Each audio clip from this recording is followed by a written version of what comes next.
Is this not a bit annoying? I go, damn Smurf it is. More to your seat. Find out more. It is time to join our man at the movies, Collie, with the latest from Eclipse Cinemas in Bundoran. I know he's a day late. And a big thank you to helping us out yesterday. We were out in an OB up in Ballygawley, and you said, no problem, Jamie. Well, it is never a problem, but also I got to enjoy the OB in Ballygolly, so that sounded like great crack. And it means that, unlike, we've 3 brand new movies this week, and I've actually, because we waited till Friday, I've actually seen all 3. So that's a little bonus. Well, mostly a bonus. We'll get to that.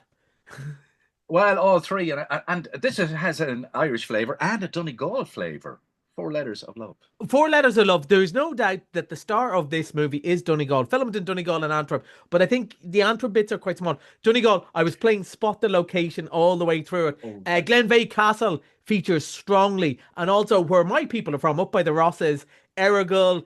There's a bus route that they're on the bus all the time. And mainly, I think, as an excuse to show the bit on the long, lonely road at the back of Errigal. Get on the bus, show that shot again, because it's so gorgeous. But, so it is the story of, there's a few different characters. It starts with Pierce Brosnan's, this sort of civil servant in Dublin in the 50s. He paints a bit on the side. And suddenly, he's doing his accounts or whatever. And he just goes, God has spoken to me. I have to go to the West and paint. And it has huge ramifications for his family. Why don't we play the clip, Jamie? In this world, there's no such thing as chance, Nicholas.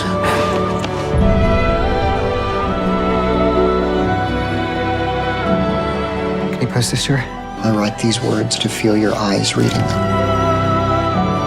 Everything that is beautiful to me is bound up in you.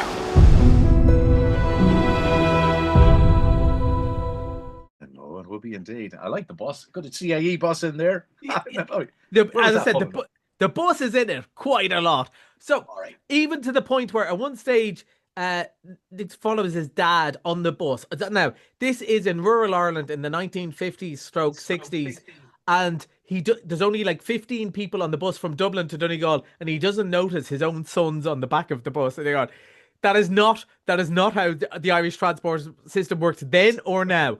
Anyway, so you can hear from the trailer and the tone what sort of movie this is. You and I have discussed an awful lot of Irish movies. We've often talked about, how different they are and how modern they are. This is very much a throwback, right? And you were saying off air that you heard a lot of stuff about the accents. Pierce Brosnan in particular, but not just Pierce Brosnan. People are saying, can no one do an Irish accent? Well, here's the thing. In a way, they can. They could do a certain type of top of the morning, grand soft day Irish accent. And I think a lot of it is on purpose, right? There's a famous story about Far and Away, famously the worst Irish accent in a movie. Tom Cruise, everyone mocks it. But the story goes, he turned up on day 1 for filming with a perfect West Kerry accent. And the producers looked at him and went, what the hell do you think you're doing? He says, well, that's how people would speak in that time from here. And he goes, yeah, but nobody in Ohio is going to understand you. What we want is Lucky Charms. And I think there's a bit of that in this. Now, this movie it's beautiful looking. I remember we talked once and we talked about a movie being a chocolate box type of movie. And I think this is it. There is a Hallmark element. And the thing I would compared to mostly stuff like the Notebook and Dear John, which are Nicholas Sparks, the romance novels, right? And they are far-fetched, but so Star Wars. Let's face it, there's nothing wrong with that. It is not meant to be taken literally. Everyone's kind of a over-the-top character. Like Imelda May plays stereotypical 1950s Dublin housewife, who's so, the husband walks out and straight away she falls apart, to the fainting couch, like people do in romance novels, and it's very broad sweeps. There's everyone's, funny, Smurfs are as 2D as this. So it is very generic. But it is beautiful looking, and I think people really like this. Hallmark Channel does really well, Jamie.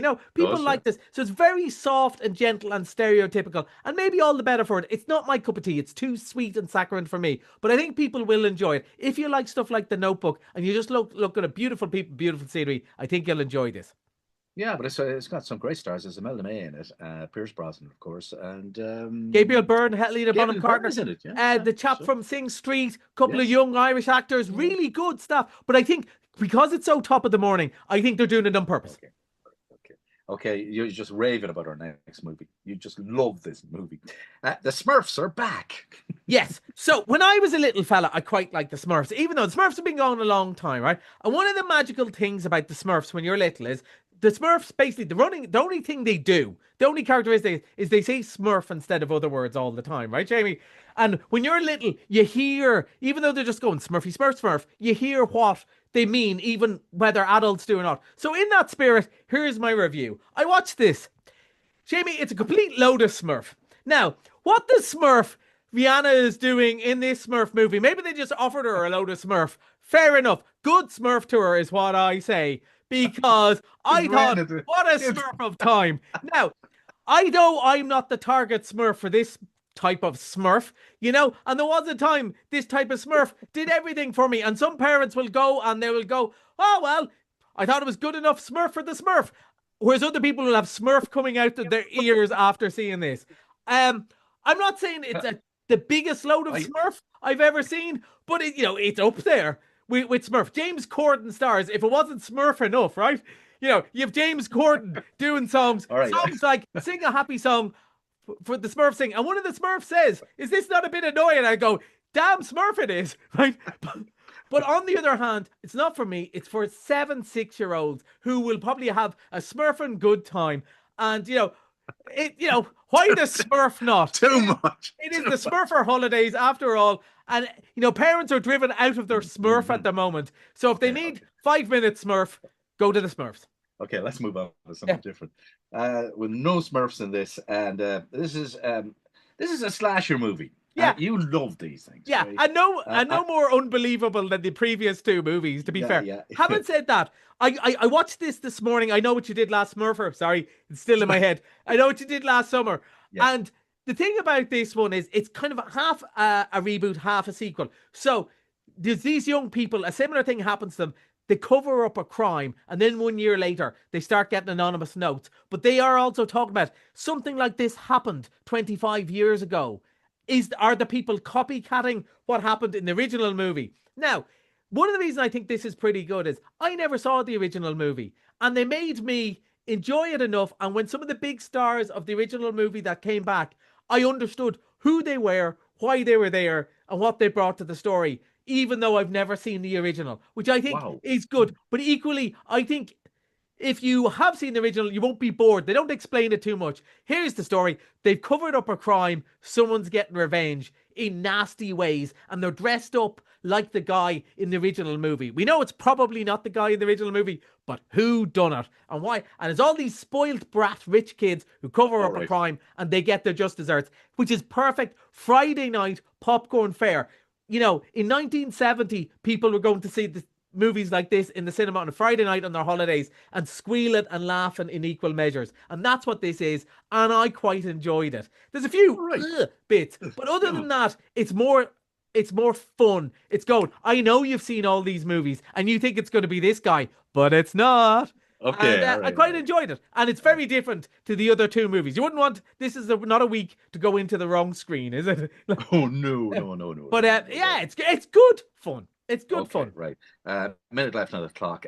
Missed it Monday. You loved this, Megan. Yeah, I did enjoy this. It hasn't done particularly well for the cinema because they decided the last one was not that scary, not that funny.